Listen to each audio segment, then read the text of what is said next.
মন্ত্রী আমার আপনার সকলের নয়নের মণি সম্মানীয় রাজনাথ সিং মহোদয়, নালাগোলার পুণ্যভূমিতে আমাদের স্নেহধন্য প্রধানমন্ত্রী মোদীজির আর মনোনীত প্রার্থী সম্মানীয় খগেন মুর্মুর সমর্থনে আজকের এই ঐতিহাসিক আর সভায় তিনি আর খগেন মুর্মুর জয় সুনিশ্চিত করার জন্য আমাদের পথপ্রদর্শক হিসাবে আজকে উপস্থিত হয়েছেন। আজকে এখানকার সমবেত কার্যকর্তাদের পক্ষ থেকে একবার জোরদার হাততালি দিয়ে আমাদের যশস্বী রক্ষা মন্ত্রীকে আপনারা একবার করতালি দিয়ে সবাই অভিনন্দন করবেন। भारत माता के, श्यामा प्रसाद मुखर्जी अमर रहे, अमर रहे, अमर रहे। पंडित दीनदयाल उपाध्याय अमर रहे, अमर रहे, अमर रहे। श्यामा प्रसाद मुखर्जी मंत्र शस्त्र राजनाथ जी स्वागतम, स्वागतम, स्वागतम। एबारे राजनाथ जी के उत्तरीय दिए बरण करे निबेन उत्तर मालदा सांगठनिक जिलार सम्मानीय सभापति आमादेर सकलेर प्रिय और उज्जवल दत्त महाशय।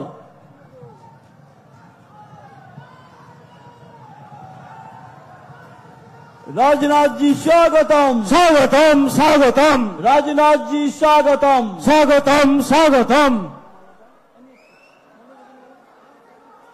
आमादेर 1 2 3 4 5 এই 5টা মন্ডলের প্রেসিডেন্ট রাজনাথ জিকে আর ফুলের মালা দিয়ে আর সব বরণ করে নেবেন।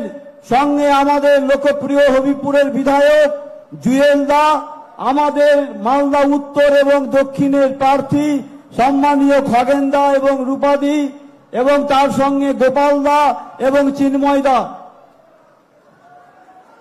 राजनाथ जी स्वागतम, राजनाथ जी स्वागतम।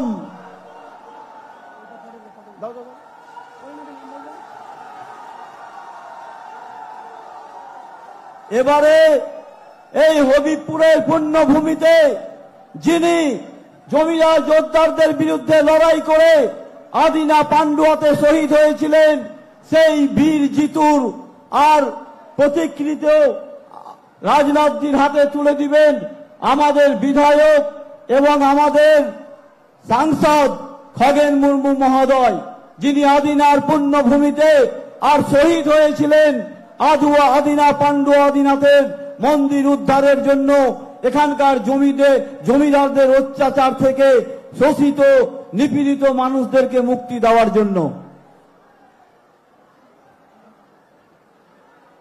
जीतू हेम्ब्रम का ये चित जिन्होंने मालदा का पांडुआ में शहीद हुए हैं और 1962 में और 14 दिसंबर यहाँ के इंग्रेज के विरुद्ध में और लड़ाई करने के लिए शहीद हुए थे।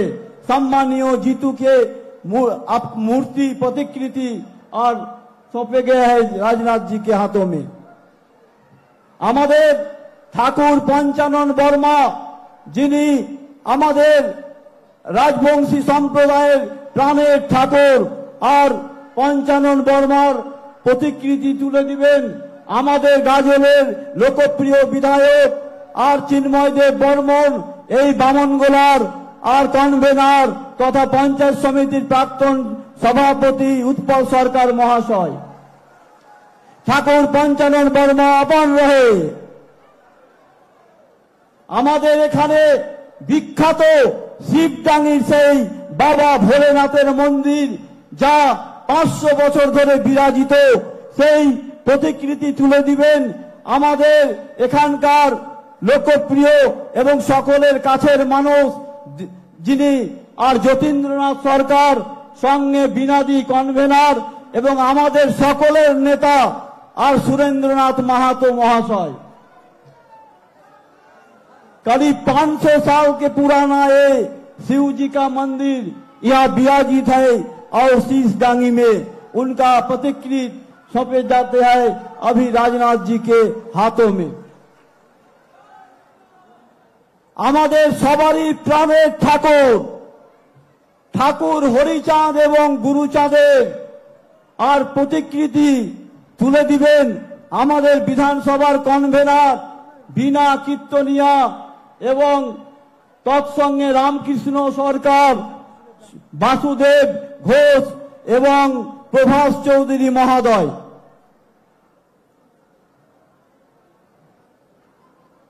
ঠাকুর হরিচাঁদ গুরুচাঁদ কি, ঠাকুর হরিচাঁদ গুরুচাঁদ কি, শান্তি মাতা কি, ঠাকুর নগর ধাম কি।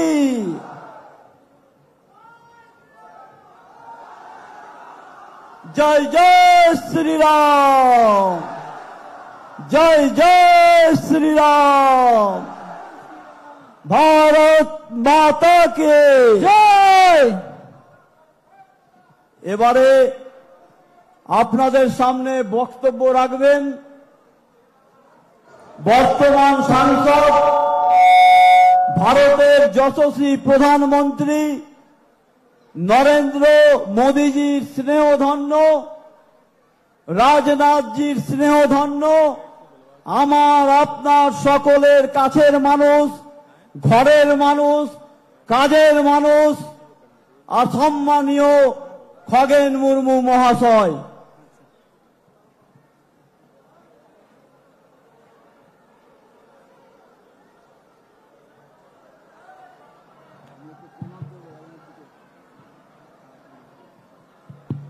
ভারত মাতা কি। আওয়াজ উঠছে না, এখানকার আওয়াজ যদি জোরে না হয়, এখানকার আওয়াজ তো নবান্ন পর্যন্ত পৌঁছাতে হবে নাকি, পৌঁছাবে তো নাকি? তো হাতটাকে মুঠটাকে জোরে ধরে একদম তিন অকাটুম মজতে নকাবুন মজতেবুন সাবা, তবে তো রাঙাতবুন হয়া।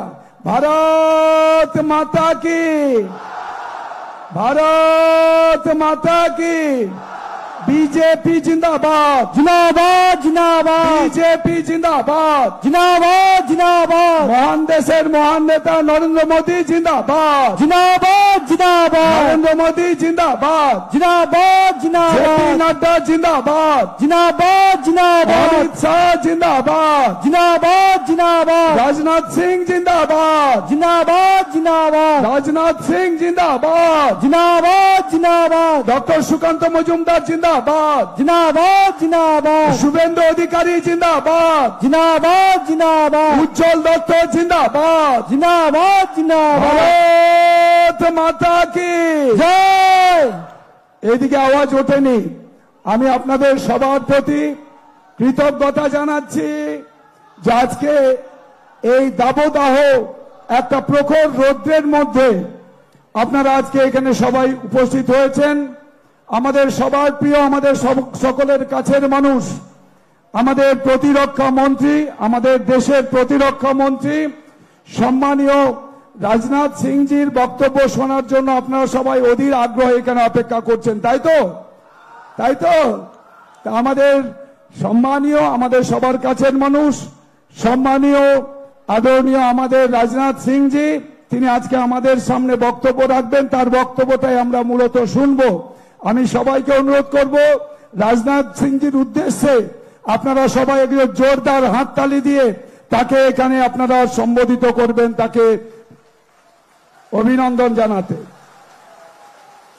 আমাদের মঞ্চে উপস্থিত আছেন আমাদের জেলার বিজেপি, আমাদের উত্তর মালদা সাংগঠনিক জেলার সভাপতি সম্মানীয় উজ্জ্বল দত্ত মহাশয়। উপস্থিত আছেন আমাদের এই এলাকার বা আমাদের বিশিষ্ট আমাদের সমস্ত কার্যকর্তা পদাধিকারীগণ, বিধায়কগণ এবং আমার এখানকার রাজ্যের নেতারা রয়েছেন। উপস্থিত আছেন আমাদের হজ কমিটির আমাদের ভাইস চেয়ারপারসন সম্মানীয় আমাদের মাহফুজা খাতুন, আমাদের উপস্থিত আছেন আলী হোসেন মহাশয় এবং আমাদের সমস্ত এখানে অজয় গাঙ্গুলিদা। উপস্থিত আছেন আমাদের বিধায়কদের মধ্যে গোপাল চন্দ্র সাহা মহাশয়, জুয়েল মুর্মু, চিন্ময় দেব বর্মন এবং আমাদের সমস্ত কার্যকর্তারা আছেন। এখানে সবার নাম আমি এখানে আর উল্লেখ করতে চাইছি না, সময় খুবই সংকীর্ণ, কারণ আমাদের প্রধান বক্তাকে আমাদের ছাড়তে হবে এবং তাড়াতাড়ি তিনি এখানে বক্তব্য যাতে বলার সুযোগ পান, সেই জন্য আমাকে অল্প সময়ের মধ্যে বলার সুযোগ আছে। আমি শুধু এই কথাটাই বলতে চাই যে আপনারা এখানে যারা উপস্থিত আছেন, মায়েরা, বোনেরা, গুরুজনেরা, বন্ধুগণ, আর তিনটা যারা ওখান যত বয়া গরম বাবা আর মিশরাকু, আমাদের আজকের যে মূল উদ্দেশ্য সেটা হচ্ছে আমরা কয়েকদিনের মধ্যেই আমরা সারা দেশের মানুষের সাথে আমরা আমাদের দেশের যে নেতা নির্বাচন করবার জন্য, দেশের আমাদের সরকার তৈরি করবার জন্য আমরা সবাই ভোট দেওয়ার জন্য প্রস্তুতি নিচ্ছি। ইতিমধ্যে তিনটা লোকসভা আমাদের সারা দেশের সাথে তিনটা লোকসভা আসনের আমাদের গত 19 তারিখে নির্বাচন অনুষ্ঠিত হয়েছে। আমাদের 26 তারিখ আরো তিনটা আমাদের এই এলাকার আমাদের যে উত্তরবঙ্গের আরো তিনটা লোকসভা কেন্দ্রে নির্বাচন হবে 26 তারিখ। আর আমরা যারা এখানে উপস্থিত হয়েছি, আমাদের নির্বাচনের দিন নির্দিষ্ট আছে আগামী 7ই মে তারিখে। তৃতীয় দফার ভোটের জন্য আমরা সবাই প্রস্তুতি নিচ্ছি, তাই তো? তৃতীয় দফার ভোট, এই ভোটে আমাদের ঠিক করতে হবে যে আমরা এই ভোটের ভেতর দিয়ে আমরা এমন একজন নেতাকে আমরা নির্বাচিত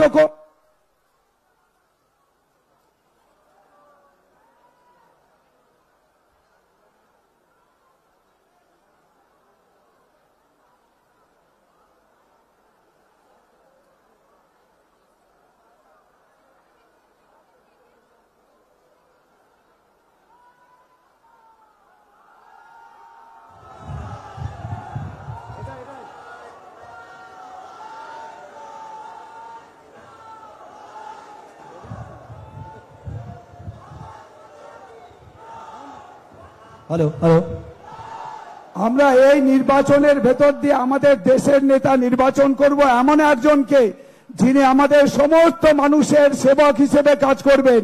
আমরা 2014 সাল থেকে আমরা 10 বছর ধরে আমরা দেখেছি আমাদের দেশের 140 কোটির মানুষের যদি সেবক হিসেবে কেউ কাজ করেছেন, তাহলে একমাত্র একজনই নেতা আছেন আমাদের দেশের, যিনি বিশ্ব নেতা হিসেবে আজকে পরিচিত, আমাদের দেশের প্রধানমন্ত্রী নরেন্দ্র দামোদর দাস মোদীজি। আমরা আবার মোদীজিকে আমরা তৃতীয়বারের জন্য আমরা প্রধানমন্ত্রী দেখতে চাই, তাই তো? আমরা তাই মোদীজিকে আমরা আমাদের এই মালদা উত্তর লোকসভা কেন্দ্র এলাকা থেকে আমরা একটা পদ্ম ফুল আমরা উপহার দেব। আমরা এখান থেকে সবাই প্রস্তুত তো? আমরা এই মালদা উত্তর লোকসভা কেন্দ্র এলাকা থেকে একটা ফুল উপহার দেওয়ার জন্য আমার এই মালদা উত্তর লোকসভা কেন্দ্র এলাকায় 17 লক্ষ আমার হচ্ছে দেবতুল্য ভোটার যারা আছেন, আমার এখানকার সমস্ত দেবতুল্য আমাদের ভারতীয় জনতা পার্টির কার্যকর্তা আছেন, পদাধিকারীরা আছেন। আপনারা প্রস্তুতি নিন যে আগামী 7ই মে তারিখে আমরা মালদা উত্তর লোকসভা কেন্দ্র এলাকা থেকে একটা ফুল, আমরা পদ্ম ফুল আমরা এখান থেকে নরেন্দ্র মোদীজির হাতে উপহার আমরা তুলে দেব। তার জন্য আমাদের সবাইকে ঐক্যবদ্ধ হতে হবে। আমরা জানি এরা মিথ্যা কথা বলে, অপপ্রচার করে, আমার সম্পর্কে অনেক কথা ওরা বলছে। বিষয় তো আইমা কথা করো ওরা গগো কমিশা কুপে বাড়াইগে নুকুদা আদিবাসী তিসো বাকুল হাচুবো না নদে জমিনা কো তৃণমূল কংগ্রেস তিসো আদিবাসী বাকুল হাচু করবো না। আদিবাসীদের কখনো তারা সামনের দিকে যেতে দেয়নি। এরা কোনোদিন আদিবাসীদের আর আমাদের যারা এখানে হচ্ছে পিছিয়ে পড়া মানুষ, যারা আমাদের সংখ্যালঘু মানুষ, যাদের নিয়ে ওরা রাজনীতি করে, তুষ্টিকরণের কাজ করে, এদেরকেও কখনো সামনের দিকে যেতে দেয় না। যারা আমাদের এখানকার যারা হচ্ছেন আমাদের দেশি পলি রাজবংশী, আমাদের যারা হচ্ছেন পূর্ব বাংলা থেকে আসা মানুষ, আমাদের যারা মতুয়া সম্প্রদায়ের এবং কাপালি সম্প্রদায়ের যারা আছেন, তাদেরকেও কখনো তারা সম্মান দিতে জানে না। আমাদের দেশের প্রধানমন্ত্রী এবং ভারতীয় জনতা পার্টি তারা সম্মান দিতে জানে পিছিয়ে পড়া অংশের মানুষকে। তাই আমাদের দেশের 1 নম্বরের নাগরিক হচ্ছেন একজন আদিবাসী মা, তিনি হচ্ছেন দ্রৌপদী মুর্মু। আজকে আমাদের দেশের 1 নম্বরের নাগরিক, তাকে সম্মান দিয়েছে, আদিবাসীদের সম্মান দিয়েছে। আবু গগকু আর আদিবাসী আবু লাগাতে নুলো গান কো কমি কাদা बीजेपी की कुंजाल कुआ बीजेपी के आबो लगाते को उनको को गोड़ो के माबो ना और बीजेपी की অধিবাসী তোরাগানে লাহাই দিয়ে বনাকো। আমাদের ভারতীয় জনতা পার্টি আমাদের সমস্ত মানুষের জন্য যারা কাজ করছেন, আমাদের সমস্ত কার্যকর্তা, আমাদের দেশের প্রধানমন্ত্রীকে দেখেছেন, তিনি সবকা সাথ সবকা বিকাশের মন্ত্র দিয়ে কাজ শুরু করেছিলেন। তিনি দেশের সেবক হিসেবে কাজ শুরু করেছিলেন। তাই আমাদের এখানে যত উন্নয়নের কাজ হচ্ছে, আমাদের প্রধানমন্ত্রী আবাস যোজনার টাকা, তাতে শুধু এখানে একটা অংশের মানুষ পাচ্ছেন বা একটা ধর্মের মানুষ পাচ্ছেন তা নয়, সমস্ত ধর্মের মানুষ যারা হচ্ছে আদিবাসী, তপশিলি সম্প্রদায়, মুসলিম সম্প্রদায় এবং সংখ্যালঘু সম্প্রদায়, অন্যান্য অংশের যারা খ্রিস্টান আছেন, এছাড়া এখানকার যারা আমাদের মতুয়া সম্প্রদায় আছেন, কাপালি সম্প্রদায় আছেন, প্রত্যেকটা মানুষের জন্যই আমাদের এখানে আমাদের বাড়ি তৈরির টাকা আমরা পাচ্ছি তো বাড়ি তৈরির টাকা। এই টাকাটাও হচ্ছে আমাদের রাজ্যের মুখ্যমন্ত্রী। এখানে বাড়ি তৈরির জন্য আমাদের দেশের প্রধানমন্ত্রী বলেছেন যে কাঁচা বাড়ি পাকা হবে। তো আমাদের রাজ্যে কাঁচা বাড়ি পাকা হচ্ছে নাকি পাকা বাড়িকে পাকা করছে? পাকা বাড়িকে পাকা করছে এখানকার মমতা ব্যানার্জির সরকার। তৃণমূলরা পাকা বাড়িওয়ালাদের টাকা দিচ্ছে কাটমানি করার জন্য। আমার এখানকার সমস্ত গরিব কৃষক, তাদের আমাদের দেশের প্রধানমন্ত্রী কিষাণ সম্মান নিধি যোজনার টাকা দিচ্ছে। 31 লক্ষ কৃষককে এখনো কিষাণ সম্মান নিধি যোজনা থেকে বঞ্চিত রেখেছে। 31 লক্ষ কৃষকের তালিকা যদি পাঠিয়ে দেন তাহলে তারা সবাই পেতে পারেন। আজকে 31 লক্ষ কৃষককে বঞ্চিত করার পেছনে মমতা ব্যানার্জি এবং তৃণমূল কংগ্রেস হচ্ছে দায়ী। তাই আমাদের চাইতে হবে, জবাব চাইতে হবে, এই কৃষকদের নামের তালিকা পাঠাতে কি অসুবিধা? কেন তিনি নামের তালিকা পাঠাচ্ছেন না? আর এখানে ওরা বলছেন যে এমপি এখানকার কোনো কাজ করেনি। এখানে তারা বলে বেড়াচ্ছেন এখানকার তৃণমূল কংগ্রেসের প্রার্থী, তিনি তো আজকে হচ্ছে যে কলকাতার মানুষ, তিনি মালদাকে চেনেন না, তিনি এখানকার মাটি চেনেন না, এখানকার মানুষকে চেনেন না।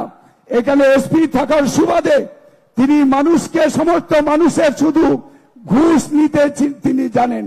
এখানে মানুষের কাছ থেকে এখানে ঘুষ নিয়েছেন, মানুষকে মিথ্যা মামলায় জড়িয়েছেন, বহু মানুষের বিরুদ্ধে মিথ্যা কেস তিনি করেছেন। এখান থেকে ডিআইজি হয়ে যখন তিনি দিল্লিতে, যখন এখান থেকে ডিআইজি হয়ে বালুরঘাটে ছিলেন, তখনও তার হচ্ছে এই সমস্ত কীর্তিকলাপ ওই দক্ষিণ দিনাজপুরের মানুষ জানেন। তিনি এখানে বলছেন এমপি এখানে 25 কোটি টাকার স্ক্যাম হয়েছে। এখানে আমরা সোশ্যাল মিডিয়াতে দেখছি, আমরা তো 25 কোটি টাকা এখনো পর্যন্ত এমপিরা পাইনি, কোন এমপি পাইনি। তো আজকে কি করে উনি বলছেন 25 কোটি স্ক্যাম হয়েছে? আমরা পেয়েছি এখানে আমাদের 2 বছরের টাকা আমরা পাইনি করোনাতে, সেই টাকাতে ভ্যাকসিন আপনারা পেয়েছেন, ওই টাকা দিয়ে আপনারা এখানে গরিব কল্যাণ যোজনার চাল এবং আপনারা গম পেয়েছেন। আর এখানে বলছেন উনি 25 কোটি টাকার স্ক্যাম হয়েছে। টাকা তো এমপির কাছে থাকে না, টাকা কার কাছে থাকে? ডিএম এর কাছে থাকে। যদি স্ক্যাম হয়ে থাকে, যদি চুরি হয়ে থাকে, তাহলে টাকা চুরি করেছে ডিএম। তিনি ডিএম এর বিরুদ্ধে আঙুল তুলছেন। আজকে ডিএম এর বিরুদ্ধে ইডি হোক, ডিএম এর বিরুদ্ধে হচ্ছে সিবিআই হোক। উনি এইটুকু উনি চেনেন না, উনি জানেন না, উনি বোঝেনই না, উনি জানেনই না, রাজনীতির বোঝেন না। তিনি কোথায় টাকা থাকে সেটাও তিনি জানেন না। আজকে এইভাবে অপপ্রচার করছে, মিথ্যা কথা বলছে, মানুষকে বিভ্রান্ত করছে। তাই আপনারা তার জবাব আগামী 7 তারিখে আপনারা দেবেন। আমাদের রাজনাথ সিং সাহেব তিনি আছেন, তার বক্তব্য আপনারা শুনবেন। আগামী দিনে আমাদের যে লক্ষ্য, আমাদের আগামী দিনে যে আমাদের দেশের যে সরকার তৈরি করার ক্ষেত্রে যে সমস্ত লক্ষ্যগুলো আছে তিনি বিস্তারিত সেখানে বলবেন। আপনাদের আমি শুধু এটুকুই বলবো, 2019 সালে যেভাবে আপনারা সবাই মিলে জাতি ধর্ম নির্বিশেষে সমস্ত মানুষ যেভাবে আপনারা 2 হাত তুলে আমাকে আশীর্বাদ করেছিলেন, আমার সমস্ত দেবতুল্য ভোটার এবং দেবতুল্য আমার কার্যকর্তারা, ঠিক একইভাবে আগামী 7ই মে তারিখে আপনারা 2019-এর চাইতে আরো বেশি ভোটে এই এলাকা থেকে আপনার আমার সবার কাছের মানুষ হিসেবে একজন এই এলাকার প্রতিনিধি হিসেবে পদ্মফুল চিহ্নে ভোট দিয়ে আবার পুনরায় আপনারা আমাকে আশীর্বাদ করবেন এই আবেদন রেখে আপনাদের সবাইকে আরেকবার আন্তরিক শ্রদ্ধা, ধন্যবাদ, নমস্কার, সেলাম, আদাব, ববজ হরাম কাতেন। আমার কথা আমি এখানে শেষ করছি। ধন্যবাদ।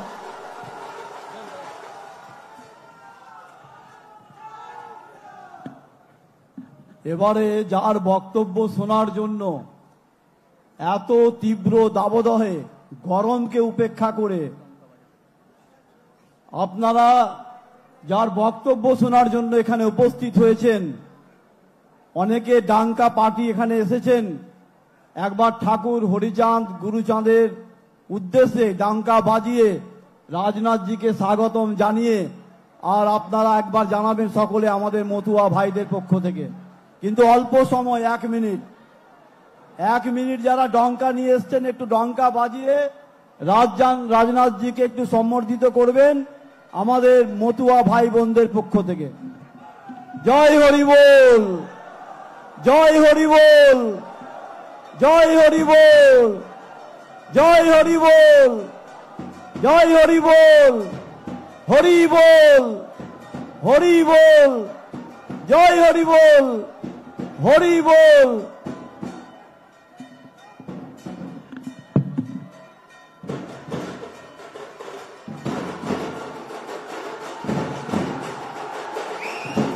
হরি বল, হরি বল, হরি বল, জয় হরি বল, জয় হরি বল, জয় হরি বল। ঠাকুর হরিচাঁদ গুরুচাঁদ কি, ঠাকুর হরিচাঁদ গুরুচাঁদ কি, ঠাকুর নগর ধাম কি, ঠাকুর নগর ধাম কে, ঠাকুর হরিচাঁদ গুরুচাঁদ কি, ঠাকুর হরিচাঁদ গুরুচাঁদ কি, ঠাকুর নগর ধাম কি, আরাকান্দি ধাম কি, আরাকান্দি ধাম কি, ঠাকুর হরিচাঁদ গুরুচাঁদ কি।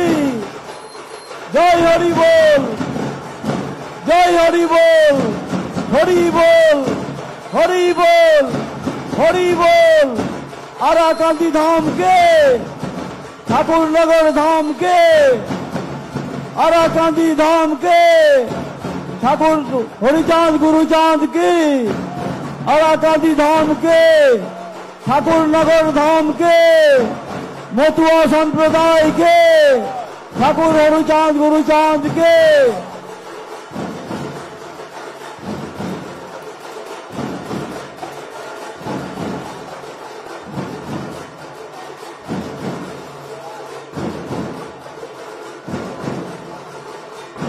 হরি বল, হরি বল, হরি বল, হরি বল, জয় হরি বল, জয় হরি বল, হরি বল, হরি বল, জয় হরি বল, হরি বল, হরি বল।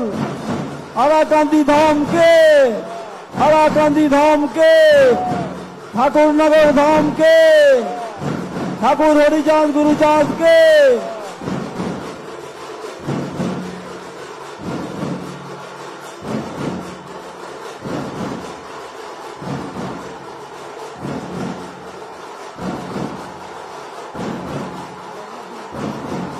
একটু উলুধ্বনি দিব আমরা, মায়েরা সবাই উলুধ্বনি দিব, উলুধ্বনি আমরা সবাই উলুধ্বনি, জয় উলুধ্বনি, উলুধ্বনি।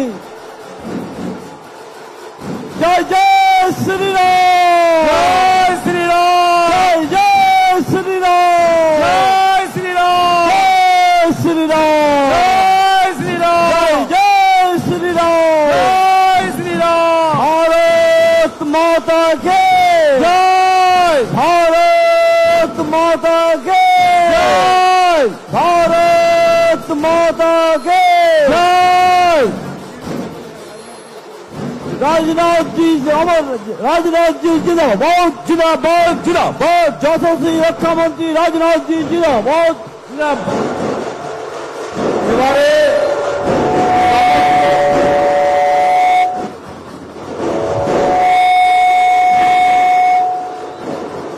সম্মানীয় যশস্বী রক্ষামন্ত্রী রাজনাথ জি আপনাদের সম্বোধিত করবেন সম্মানীয় রাজনাথ জি এবার আপনাদের সম্বোধিত করবেন। আপনারা সকলেই ধৈর্য ধরে তার মূল্যবান বক্তব্য শুনবেন।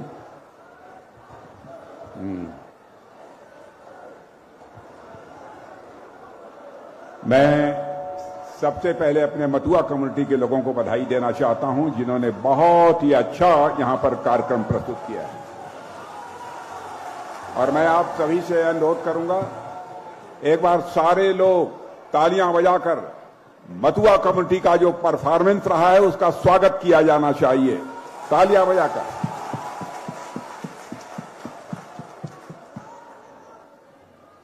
भारतीय जनता पार्टी मालदा के president Shri Ujjwal Dutta, candidate Malda constituency Shri Khagen Murmu, Shri Rupa Mitri Chaudhary, Gopal Saha secretary state MLA, and Chinmoy Dev Barman general secretary and MLA, Joyel Murmu ST president and MLA, Milan Das convener, Ajay Ganguly incharge, and Ali Hussain joint incharge, and Mahfouza Khatun national executive member, और यहां मौजूद मेरे सभी सम्मानित बहनों एवं भाइयों,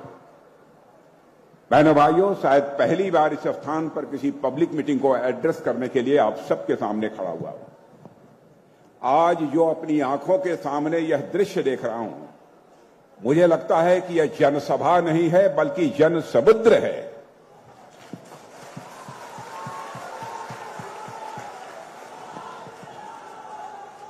और मुझे ऐसा लगता है यहां के लोगों ने मन बना लिया है कि हमें खगेन मुर्मू को भारी मतों से विजय दिलाकर भारत की पार्लियामेंट में भेजना है। यह मन लोगों ने बना लिया है। सबसे पहले हमार प्रियो मां, भाई, दादा, दीदी एवं बोनेदेर शादोर नमस्कार जानई।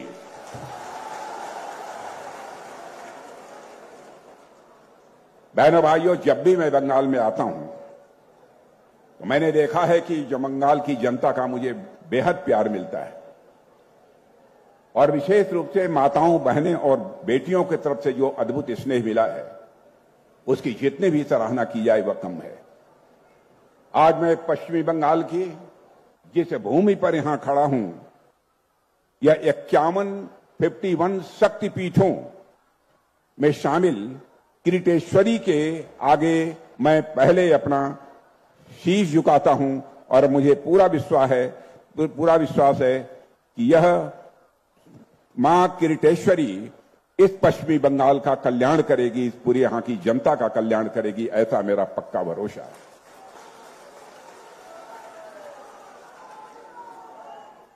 बहनों भाइयों, आप लोगों ने हम लोगों का बहुत ही गर्मजोशी के साथ स्वागत किया है। भारत की परंपरा है और शिष्टाचार का तकाजा है। स्वागत, अभिनंदन और सलाम दुआ कभी एक तरफा नहीं होना चाहिए।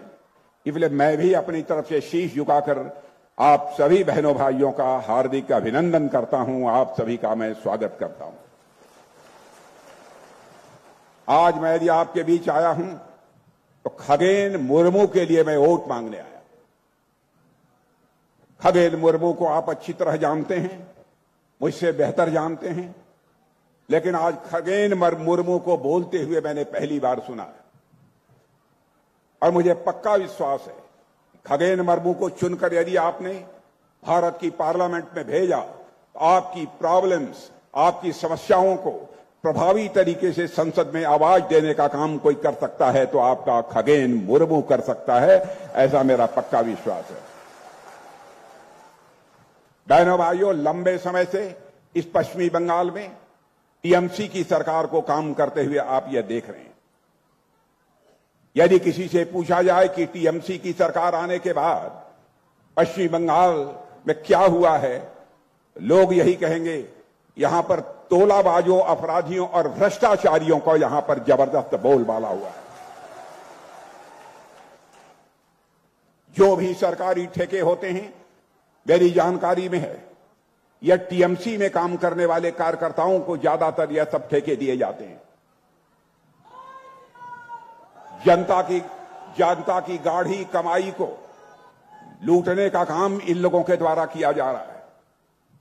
कानून और व्यवस्था नाम की कोई चीज पश्चिमी बंगाल में नहीं है। कैसे विकास होगा इस पश्चिमी बंगाल का? किसी भी राज्य के विकास की पहली शर्त होती है कानून और व्यवस्था का चुस्त दुरुस्त होना। यदि लॉ एंड ऑर्डर, कानून व्यवस्था यदि ठीक नहीं है तो किसी भी सूरत में राज्य का विकास मेरे बहनों भाइयों नहीं हो सकता है। हम लोगों ने केंद्र में मोदी जी के नेतृत्व में सरकार चलाकर यह दिखा दिया है, विकास करना यदि कोई राजनीतिक पार्टी जानती है तो उस पार्टी का नाम है भारतीय जनता पार्टी, जो विकास करने की कला जानती है। और आपने देखा, जब से हमारी सरकार आई है मोदी जी के नेतृत्व में केंद्र में, भारत का कद सारी दुनिया में कितना ऊंचा हुआ है। पहले सारी दुनिया में भारत को उस सम्मान की नजरिए से नहीं देखा जाता था जिस सम्मान के नजरिए से देखा जाना चाहिए। लेकिन आज आप भी, आपके परिवार का भी कोई यदि दुनिया के दूसरे देशों में जाता होगा तो उसे यह एहसास होता होगा कि अब हमारा यह भारत पहले वाला भारत नहीं रहा है, बल्कि हमारा भारत अब दुनिया का ताकतवर देश बन गया है। अब हमारा भारत भी दुनिया का धनवान देश बन गया है। पहले हम दुनिया के लोगों के बीच अंतर्राष्ट्रीय मंचों पर कुछ बोलते थे तो हमारी बातों को जिस गंभीरतापूर्वक लिया जाना चाहिए नहीं लिया जाता था। लेकिन आज यदि हम अंतर्राष्ट्रीय मंचों पर कुछ बोलते हैं, सारी दुनिया कान खोलकर सुनती है कि भारत बोल क्या रहा है। यह भारत की हैसियत बनी है। मेरे बहनों भाइयों, धन दौलत, अर्थव्यवस्था के आकार के मामले में देखा जाए, मोदी जी के आने के पहले हमारा भारत दुनिया के देशों में 11वें स्थान पर खड़ा था। लेकिन मोदी जी के आने के बाद 7 वर्षों के अंदर ही यह करिश्मा हो गया कि हमारा भारतवर्ष धन दौलत के मामले में, अर्थव्यवस्था के आकार के मामले में दुनिया के देशों में 11वें स्थान से जंप लेकर आज 5वें स्थान पर पहुंच चुका है। सारी दुनिया यह कहती है भारत दुनिया में सबसे तेजी से आगे बढ़ने वाली अर्थव्यवस्था है। यदि ऐसे ही भारत आगे बढ़ता रहा तो इस सच्चाई को नकारा नहीं जा सकता है कि 2027 आते आते हमारा भारत दुनिया के टॉप 3 कंट्रीज में आकर खड़ा हो जाएगा। हमारे प्रधानमंत्री का संकल्प है 2047 आते आते हमारा देश यह विकसित देश होगा, विकसित भारत होगा, डेवलप्ड इंडिया होगी। मेरे बहनों भाइयों, यह हमारे लिए कोई छोटी उपलब्धि नहीं है। हम सब भारतीय जनता पार्टी में काम करने वाले लोग और देश की जनता भी सच्चाई को जानती है। चाहे कांग्रेस हो अथवा टीएमसी हो, चाहे यह सीपीआईएम के लोगों, जब भी चुनाव आता है आपसे तरह तरह के वादे करते हैं, लेकिन सरकार बनने के बाद ये अपने वादों को पूरा नहीं करते हैं। लेकिन मैं डंके की चोट पर कह सकता हूं, भारतीय जनता पार्टी हिंदुस्तान की एक ऐसी राजनीतिक पार्टी है जो कहती है वह करती है। हमारे कहने और करने में कोई अंतर नहीं होता है, हमारे वर्ड्स और डीड्स में कोई अंतर नहीं होता है।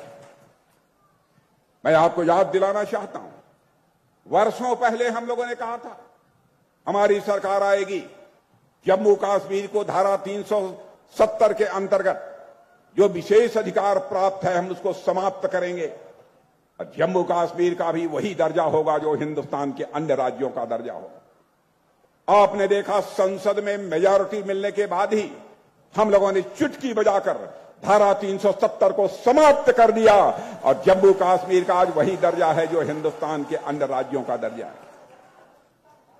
हम लोग कहते थे जिस दिन हमारी केंद्र में सरकार बनेगी, अयोध्या की धरती पर भव्य राम का मंदिर बनने से हमें दुनिया की कोई ताकत नहीं रोक सकती। हम जब नारे लगाते थे राम लला हम आएंगे, मंदिर वही बनाएंगे, यह कांग्रेस टीएमसी के लोग कहते थे। ये भाजपा वाले बार बार मंदिर बनाने की बात करते हैं, मंदिर बनाएंगे लेकिन तारीख नहीं बताएंगे। बहनों भाइयों, आपने देखा वो 22 जनवरी का दिन आ गया, अयोध्या की धरती पर भव्य राम का मंदिर बना हुआ है, उसमें भगवान राम लला की प्राण प्रतिष्ठा हमारे प्रधानमंत्री ने कर दी है।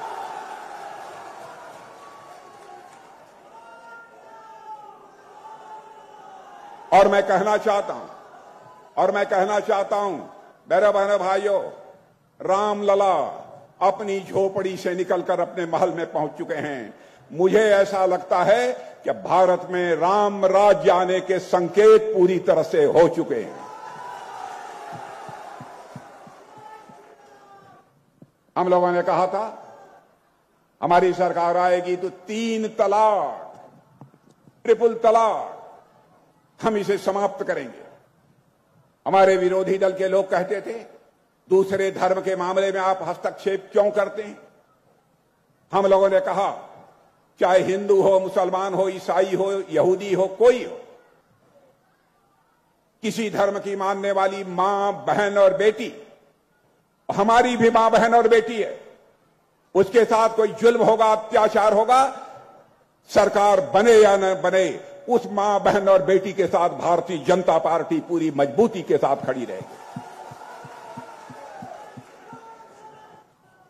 हम कैसे इसे बर्दाश्त कर सकते थे। आप किसी बहन बेटी के साथ शादी करिए और 10 दिन के बाद तलाक तलाक तलाक 3 बार बोलकर से छुट्टी कर दी है। दूसरी राजनीतिक पार्टी इसे बर्दाश्त कर ले, लेकिन भारतीय जनता पार्टी मेरे बहनों भाइयों इसे बर्दाश्त नहीं कर सकती है। इसे भी करके हम लोगों ने दिखाया। हम लोगों ने कहा था हम आएंगे, नागरिकता का कानून पास करेंगे। आप देख रहे हैं, चाहे पाकिस्तान हो, बांग्लादेश हो, चाहे अफगानिस्तान हो, हमारे बहुत सारे लोगों का धार्मिक आधार पर उत्पीड़न हुआ है और वहां से भागकर लोग भारत में शरण लेते हैं, लेकिन उनको भारत की नागरिकता नहीं मिलती थी। मैं आपसे पूछना चाहता हूं, धार्मिक उत्पीड़न के कारण जो लोग बांग्लादेश, अफगानिस्तान, पाकिस्तान से भारत आते थे, भागकर आते थे, हमारे लोग हैं, भारत हमारा है, हम वहां चलेंगे, हमें राहत मिलेगी, हमें सम्मान मिलेगा। क्या ऐसे लोगों को नागरिकता दी जानी चाहिए कि नहीं दी जानी चाहिए? मैं आपसे पूछता हूं, आप बताइए, दी जानी चाहिए कि नहीं दी जानी चाहिए? और तेज आवाज में बतलाइए, दी जानी चाहिए कि नहीं दी जानी चाहिए? बहनों भाइयों, हम लोगों ने इस नागरिकता का कानून पास कर दिया। जो भी धार्मिक उत्पीड़न के कारण अफगानिस्तान, पाकिस्तान और बांग्लादेश से भारत आएंगे, हम उनको नागरिकता का कानून देंगे, उनको नागरिकता देंगे। ममता दीदी कहती हैं हम नागरिकता के कानून को समाप्त कर देंगे। ममता दी, पश्चिम बंगाल की जनता की आंखों में आप धूल क्यों झोंक रही हैं? क्या सच बोलकर राजनीति नहीं की जा सकती है? बराबर जनता की आंखों में धूल झोंककर राजनीति करने की आप लोग कोशिश करती हैं। बहनों भाइयों, किसी राज्य का यह अधिकार नहीं है कि नागरिकता के कानून को समाप्त कर दे, और कोई मां का लाल अब नागरिकता के कानून को समाप्त नहीं कर सकता है। मैं डंके की चोट पर कहना चाहता हूं।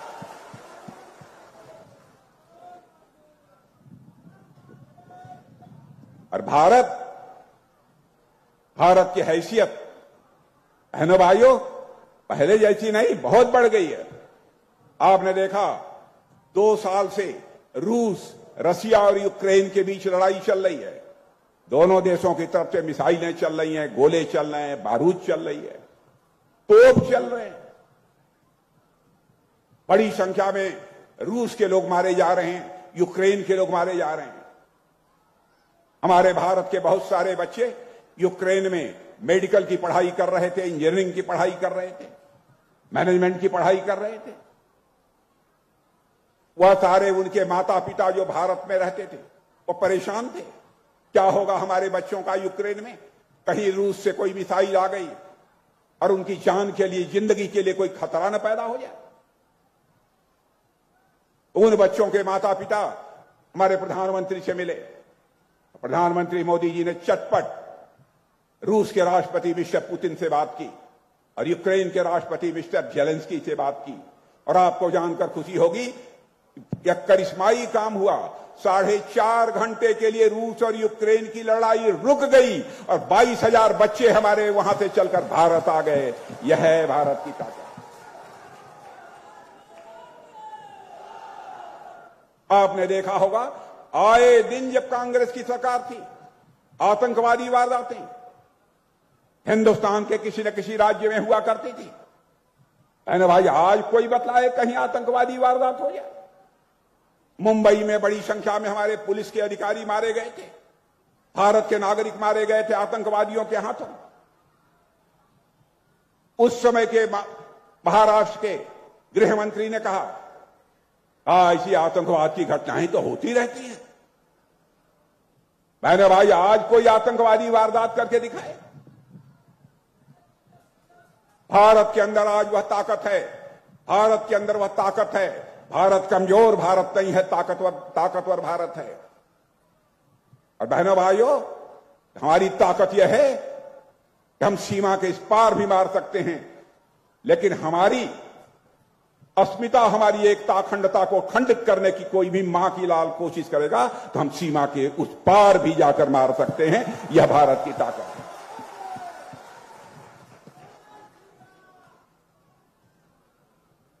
और इस बार जो मैं हालत देख रहा हूं सारे देश भर में, कुछ दिनों पहले मैं तमिलनाडु में था, केरल में था, हैदराबाद में था। पहले वहां भारतीय जनता पार्टी बहुत कमजोर थी। आज जहां चले जाइए दक्षिण भारत में भारतीय जनता पार्टी का बोलबाला है। मेरे बहनों भाई, भारतीय जनता पार्टी का बोलबाला है। मुझे लगता है इस बार के लोकसभा चुनाव में कांग्रेस भी निपट जाएगी, टीएमसी भी निपट जाएगी और हमारा चुनाव भी ठीक तरीके से निपट जाएगा।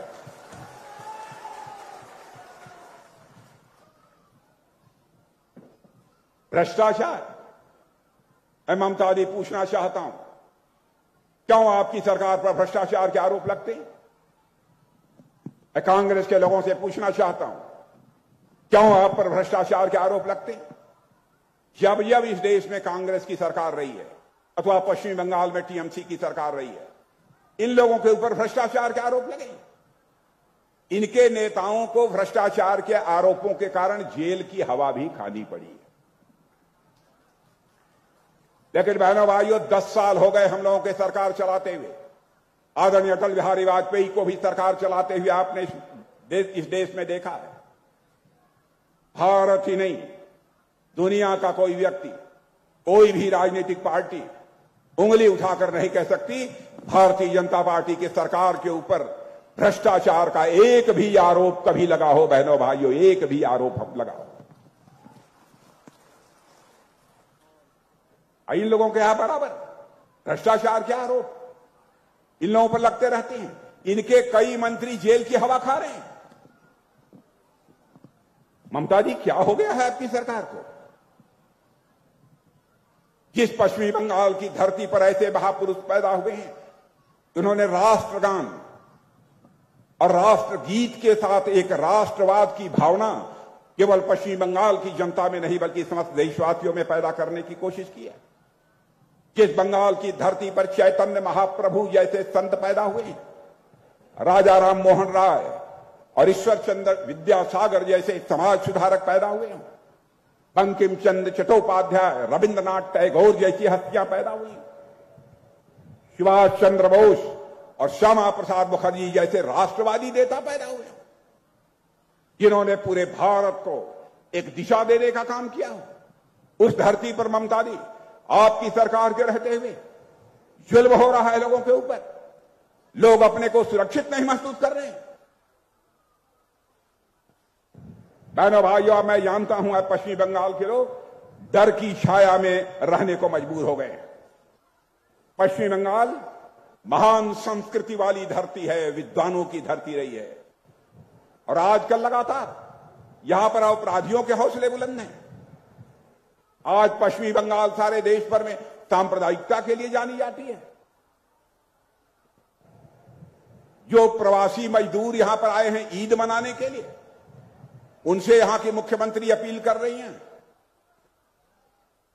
कि आप लोग यहां पर वोट देकर तब काम करने के लिए दूसरे प्रदेशों में, राज्यों में जाइएगा, नहीं तो फिर आपकी नागरिकता समाप्त कर दी जाएगी। मैं ममता जी से पूछना चाहता हूं, क्या सच बोलकर राजनीति नहीं की जा सकती? क्या जनता की आंखों में धूल झोंक कर ही राजनीति की जानी चाहिए? बहनों भाइयों, यह नागरिकता का कानून किसी की नागरिकता लेने के लिए नहीं है, यह नागरिकता देने का कानून है।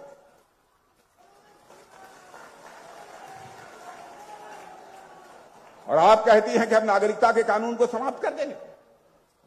बहनों भाइयों, इस नागरिकता के कानून को दुनिया की कोई ताकत नहीं समाप्त कर सकती। संदेश खाली में जो कुछ भी हुआ है मेरे बहनों भाइयों, मानवता शर्मसार हुई है।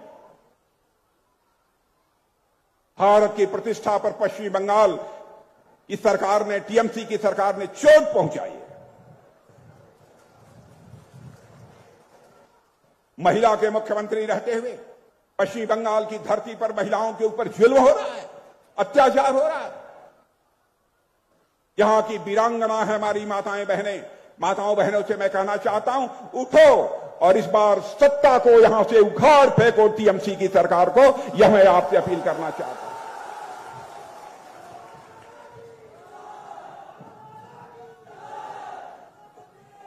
हमारे प्रधानमंत्री ने नारी के प्रति, महिला के प्रति क्या सम्मान व्यक्त किया है। 30-35 वर्षों से लगातार कांग्रेस और दूसरी राजनीतिक पार्टियां यह कहती चली आ रही थी, भारत की संसद में और असेंबलीज में, विधानसभाओं में महिलाओं को 33% का रिजर्वेशन दिया जाना चाहिए। कोई इस काम को नहीं कर पाया। लेकिन आज माताओं बहनों बेटियों, आपसे मैं कहना चाहता हूं, यह हम लोगों की सरकार है, मोदी जी के नेतृत्व की सरकार है, जिन्होंने फैसला लिया। और केवल फैसला ही नहीं किया, बल्कि भारत की संसद में नारी शक्ति बंधन अधिनियम को पास कर दिया। अब जो अगला चुनाव होगा, 33% उसमें आरक्षण हमारी माताओं बहनों और बेटियों को प्राप्त होगा। मेरे बहनों, यह काम और कोई नहीं कर सकता है। क्या हालत है यहां की। ईडी, सीबीआई अपराधियों को गिरफ्तार करने जाती है तो उनके ऊपर भी हमले होते हैं। कानून और व्यवस्था नाम की कोई चीज नहीं बची है। बहनों भाइयों, किसी राज्य के विकास की पहली शर्त होती है कानून और व्यवस्था चुस्त दुरुस्त होना चाहिए। ममता जी, आपकी सरकार ने पूरी मानवता को शर्मसार किया है। और ममता जी, मैं कहना चाहता हूं, आप खादी पहनती हैं। खादी और गांधी दोनों का बहुत गहरा नाता है। और खादी की आड़ में यह बंगाल लूट रहा है।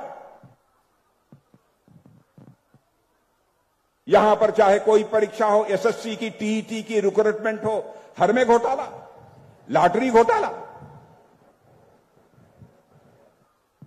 कभी कभी लगता है ये तृणमूल कांग्रेस है कि सचमुच कांग्रेस है। ममता दीदी, आपके नाम में ही ममता है। और आप जानती है, ममता तो यह मां का स्वभाव होता है। फिर आपको जनता का दुख दर्द क्यों नहीं दिखाई देता है, जनता का दुख दर्द क्यों नहीं महसूस होता है? मैं आपसे यह पूछना चाहता हूं, ममता जी, आपकी ममता कहां चली गई? पश्चिमी बंगाल की जनता इस सवाल का जवाब चाहती है। मुझे तो यह लगता है अब केवल आपका नाम ही ममता रह गया है। स्वभाव में और व्यवहार में आपकी ममता अब नष्ट हो चुकी है। ममता दीदी,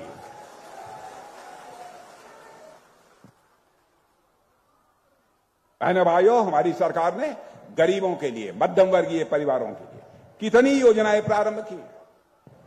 अभी हमारे खगेन मुर्मू बहुत सारी योजनाओं की चर्चा कर रहे थे। ऐसी ऐसी योजनाएं हम लोगों ने चलाई हैं। प्रधानमंत्री गरीब कल्याण योजना, मैं दावे के साथ कहता हूं, पता नहीं यहां क्या टीएमसी की सरकार आप तक पहुंचने दे रही है कि नहीं दे रही है। 5 किलोग्राम मुफ्त अनाज आपके परिवारों में मिल रहा है कि नहीं? प्रधानमंत्री गरीब कल्याण योजना के अंतर्गत मिल रहा है कि नहीं? यहां मिल रहा है, लेकिन जब से शुरू हुआ प्रारंभ में नहीं मिल रहा था, बाद में जब दबाव बनाया गया तब जाकर मिला है। यह मोदी जी देने का काम कर रहे हैं और कोई दूसरा नहीं दे रहा है। पक्का आवास, पक्का घर सबको देने का काम हमारी सरकार कर रही है। यहां गरीबों को मिल गया है पक्का घर, पक्का आवास, की नहीं मिला है? बताइए, क्या इंसाफ है ममता जी? क्यों नहीं हमारी केंद्र की योजनाओं को आप लागू करती हैं? क्या हो गया है? सारी केंद्र की योजनाओं को अपने नाम से चलाने की कोशिश करती हैं।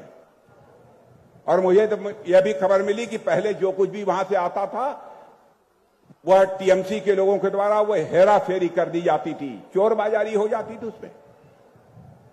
और उन्होंने प्रधानमंत्री आवास योजना का नाम बदलकर बंगला आवास योजना कर दिया। आप तो स्वयं कुछ कर नहीं पाती, लेकिन मोदी जी कर रहे हैं, तो उसमें भी आप तकलीफ पैदा करने की, बाधा पैदा करने की कोशिश करती हैं। प्रधानमंत्री मोदी जी ने आज 6, 7, 8 साल से आयुष्मान भारत योजना प्रारंभ की है कि गरीबों का 5 लाख रुपए तक का मुफ्त इलाज होगा। यह योजना यहां लागू हो गई है कि नहीं लागू हुई? यहां नहीं लागू हुई। ममता दी क्यों नहीं लागू हुई? यहां के गरीबों के साथ आपकी क्या दुश्मनी है? और बहनों भाइयों, किसानों को जो 6,000 रुपया प्रधानमंत्री किसान सम्मान निधि में हम लोग देते थे, 3 साल तक यहां की टीएमसी सरकार ने उसे लागू नहीं होने दिया। इससे किसका नुकसान हुआ है? इससे यहां के किसानों का नुकसान हुआ है। हमारे प्रधानमंत्री ने बहनों भाइयों किसी के साथ कोई भेदभाव नहीं किया।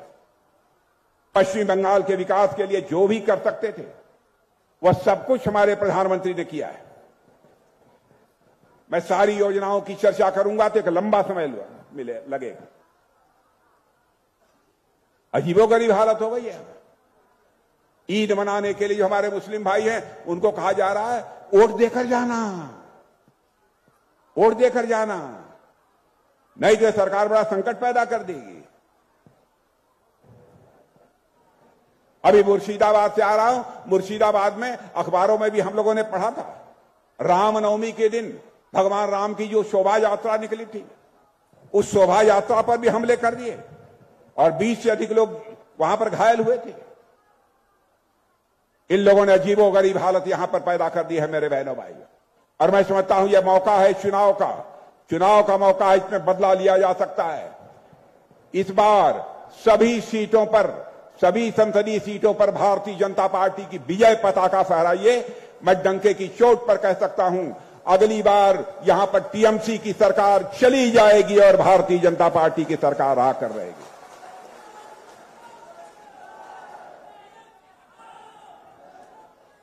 मैं देख रहा था बहुत सारे काम जो यहां पर मालदा में हमारी सरकार ने किए।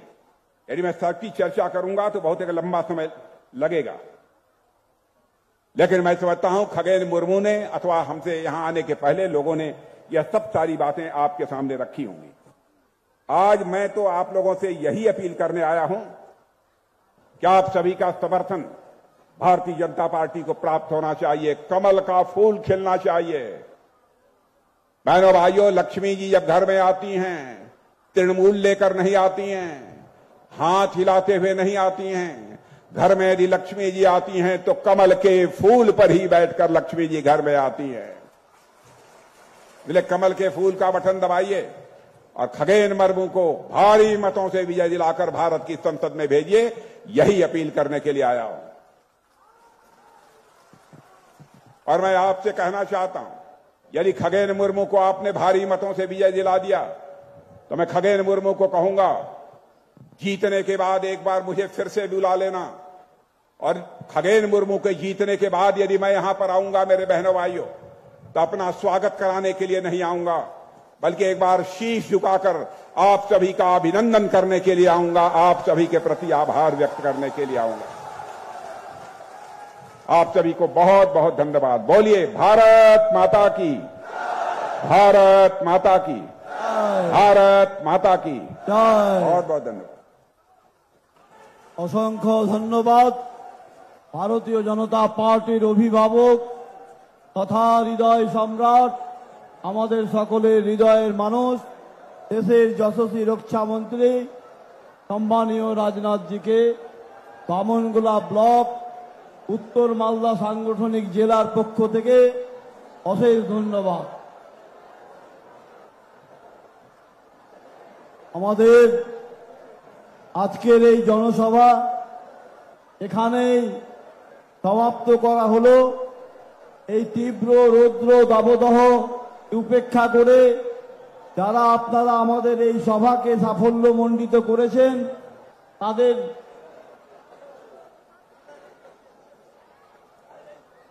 আমাদের সন্দেশখালীর মায়েরা আপনাদের সামনে এখন উপস্থিত হবেন। আপনাদের সন্দেশখালীর মায়েরা আপনাদের সামনে সেখানে উপস্থিত হবেন, তাদের একটু অভিনন্দিত করবেন আপনারা করতালি দিয়ে। ওনারা বহু দূর দূরান্ত থেকে সন্দেশখালী থেকে এখানে এসেছেন, ওনাদের একটু করতালি দিয়ে আপনারা সম্বর্ধিত করবেন।